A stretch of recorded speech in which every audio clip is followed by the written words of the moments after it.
I'll give it. But yeah, I was just wondering, what is like your best Batman story? Well, you know, well, the cast was pretty amazing.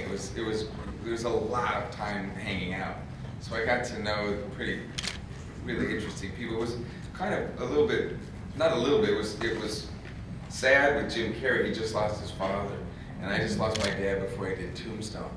So he'd come over, even though he was just skyrocketing. He'd done something right then that no one had done before, $300 million movies, and they were giant openings, you know, but yet this was what was on his mind, so we talked quite a bit about press and things like that. And just when you asked the question, the first thing I thought of was when you wear this suit, something like 45 pounds or something, it takes an hour to get dressed, and you can't do it by yourself. Then you can't hear because there's really no holes in it. You can't turn your head. You can't go to the bathroom by yourself. You fall over actually quite easily. And you know, these things are always on your mind because you know, when you have to say to someone, I have to go to the bathroom, it's weird. And so I was trying to, I knew that it was like something, but nothing that I've ever experienced. But you also, when you kind of sit in a recliner so your back doesn't kill you, and because you're in constant tension, it's like wearing a wetsuit that's 6-7 times tighter than any normal person would wear. And then you have a cape, so you know, it's really kind of psychedelic. But I realized one day, oh, this is being old. No one listens to you anymore. You can't talk. You can't move really. Like this was falling over. You can't quite get to it in time. You need help going to the bathroom. Someone has to help you get dressed. So it's quite different than it looks. You know, pretty dynamic and youthful.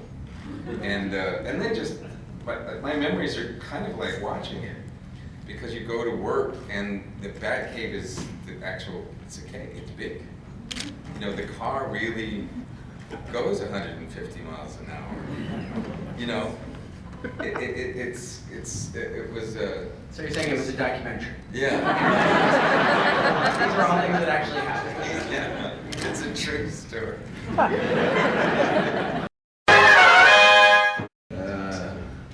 Yes, I'm Batman.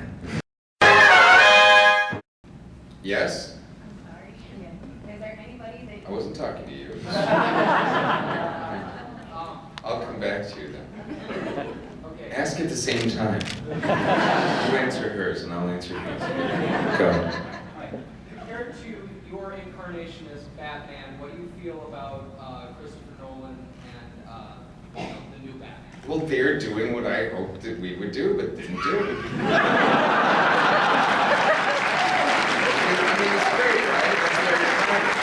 I just thought it was, you know, what interests, like Spielberg, Lucas, they don't wonder what kids think, they go ask them.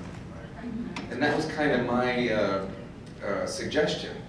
Why don't we talk to the people that really love it and talk, you know, because I had childhood ideas or memories from the Batman, and you know, when you think of what Bob Kane dreamt up, and so many stories are very, very similar lines that he really understood something fundamental that's still entertaining us 50 years later. It's a billion dollar business. This one idea that he had is really phenomenal. So that was my idea, is to not I think because of Tim Burton's success with the first one, with Nicholson being so amazing, and you know, you just can't help but want to see it over again, even while you're watching it. You know, but everybody's so great in it. But I think they got kind of carried away with the idea of the bad guy being immune to the rules somehow. In other words, in the original, he really gets the hell kicked out of him and then thrown off the bell tower, right? I mean, he suffers. and that sort of went away. It became sort of cute or something. It's entertaining. I like them, but it's, you know, like what they're doing now is more I think this original spirit or the spirit that's strong.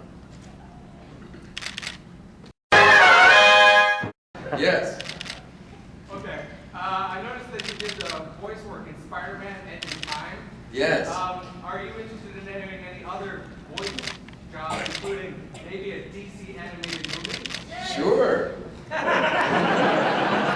You know, it's really fun because, like, I did DreamWorks' first animated movie, Prince of Egypt, where I played Moses and God. Fantastic. Briefly. But it's really great because, much like the theater, you get the time to be really involved and meticulous. You know, we had that with Batman because of the size of the budget, and Bob Kane was around, so, you know, but with these wonderful animation, like Pixar, you see that the credits are 10 minutes long because there are hundreds and hundreds of people involved, and that's how great films get made.